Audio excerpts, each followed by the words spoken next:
Chile puts people in a land of possibilities. With places like the Atacama Desert, the Andes Mountains, and all three of Pablo Neruda's houses, there's always room for adventure. My adventure in Santiago specifically started when I got accepted to abroad. It was a surreal feeling knowing I was going to transplant and immerse myself in another culture and host country for nearly half a year in Spanish. The spring semester of my sophomore year was filled with mixed emotions, all overwhelmingly positive. One of my greatest adventures there was a trip I planned with friends to Patagonia.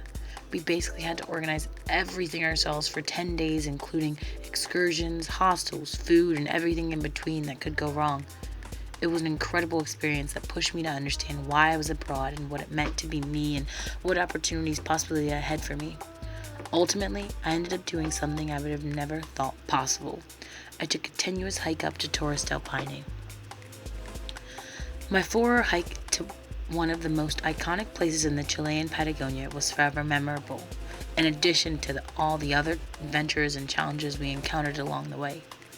As all my friends can vouch for, the struggle to continue on our quest for fulfilling our Chilean experience and staying on budget was difficult. However, we made it through. On the night before the hike, I had serious anxiety about the long journey that awaited for me. Could I do it? Was I prepared?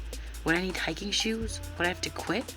Or was I just scared of the challenge and resorted to other excuses to mask my fear? I didn't sleep well in the hostel and had to wake up around 7 a.m. to get on the bus that would take us to the actual park.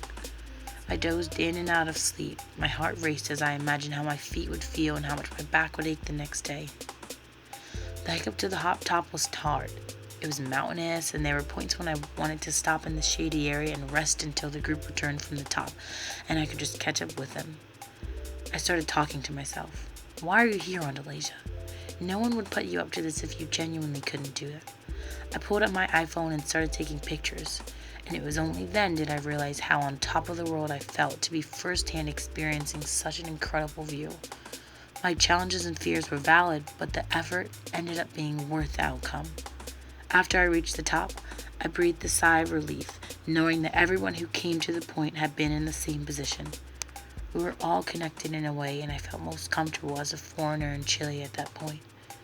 Torres del Paine was just like my general experience in Chile, where each photo and each memory and each step carried its own special significance and backstory that brought a smile.